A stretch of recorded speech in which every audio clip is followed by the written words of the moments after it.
Hi friends, welcome to நன்ஃபா vlog. இன்றைக்கி நம்ம சேனலில் நெஞ்சு சளி இருமல் போகிறதுக்கு தூதுவளையை வச்சு ஒரு சிம்பிளான ரெசிபி பார்க்க போகிறோம்.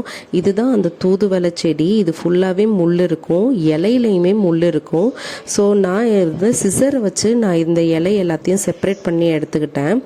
இது வந்து நம்ம உடம்புக்கு ரொம்ப ரொம்ப ஸ்ட்ரென்த்து தரக்கூடியது. அது மட்டும் இல்லாமல் லேடிஸ்க்கு யூட்ரஸில் இருக்கிற எல்லா பிரச்சனையுமே இது சரி செய்யும்.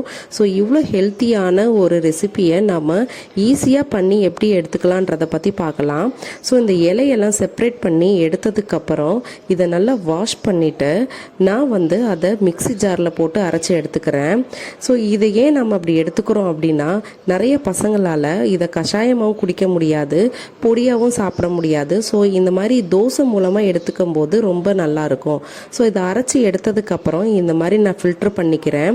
இது முள்ளோடையும் நீங்கள் அரைச்சிக்கலாம். ஸோ நல்லா ஆனால் ஃபில்ட்ரு பண்ணிடணும். ஸோ இந்த மாதிரி ஃபில்டர் பண்ணி எடுத்ததுக்கப்புறம் இப்படி நம்மளுக்கு லிக்விடாக கிடைக்கும், கஷாயம் மாதிரி. ஸோ இதை நாம் தோசை மாவில் கலந்துக்கலாம். தோசை மாவு கொஞ்சம் கெட்டியாக இருந்தால் இன்னும் நல்லாயிருக்கும். ஸோ கலந்ததுக்கப்புறம் நம்மளுக்கு இப்படி தான் தோசை மாவு கிடைக்கும். அதை நம்ம எப்போவும் சுடுற மாதிரி தோசை வார்த்து எடுத்துக்கலாம். இது ரொம்ப ரொம்ப ஹெல்த்தியாகவும் இருக்கும், ரொம்ப வாசனையாகவும் இருக்கும் இந்த தோசை. ஸோ அதனால் நான் இன்னும் நல்லெண்ணெய் ஆட் பண்ணிக்கிறேன். இந்த தோசைக்கு நல்லெண்ணெய் ஆட் பண்ணுறது இன்னும் செம்ம டேஸ்ட்டாக இருக்கும். இப்படி வெந்து வந்ததுக்கப்புறம் நாம் ரெண்டு பக்கமுமே பிரட்டி போட்டுக்கலாம். இது காலையில் இந்த மாதிரி பிரேக்ஃபாஸ்ட்டாக எடுத்துக்கும் போது பசங்களுக்கு ஈஸியாகவே நெஞ்சு சளியெல்லாம் போயிடும், இருமலும் கம்மியாயிடும்.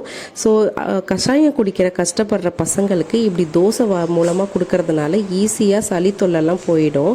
இதுக்கு தேங்காய் சட்னி வச்சு சாப்பிடும்போது இன்னும் அல்டிமேட் டேஸ்ட்டாக இருக்கும். இதை ட்ரை பண்ணி பார்த்துட்டு கமெண்ட்டில் சொல்லுங்கள். நம்ம சேனலை சப்ஸ்கிரைப் பண்ணிக்கோங்க. பாய்.